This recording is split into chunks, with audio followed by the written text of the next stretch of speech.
साहेब वाईट वाटतंय, हे कुणी काम केलं नाही. अहिल्या देवींची जयंती कुणी साजरी केली नाही, पण अख्ख्या देशात साजरी होते. उत्तर प्रदेश मध्ये साजरी होते, मध्य प्रदेश मध्ये साजरी होते, केरळामध्ये साजरी होते, अरे पश्चिम बंगालात साजरी होते.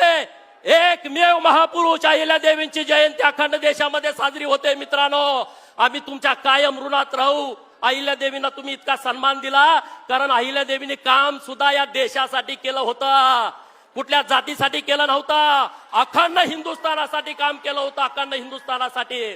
परंतु इतिहासकार जातीवादी निघाले. इतिहासकारांना लिहू वाटलं नाही. सुभेदार मल्हारराव होळकर एका मेंढपाळाचा पोरगा, अरे ज्याचा बाप राजा नव्हता, ज्याची आई राणी नव्हती, एका मेंढपाळाच्या पोटी जन्मलेला मेंढक्याचा पोरगा स्वतःच्या हिमतीवरती, धाडसावरती, पराक्रमावरती आणि तलवारीच्या पातीवरती सुभेदार होतो. आणि महाराष्ट्र नव्हे, त्यांचं गाव सातारा जिल्ह्यात आहे होळमुरुम, त्यांचं मामाचं गाव आहे नंदुरबार जिल्ह्यामध्ये तळोजाला.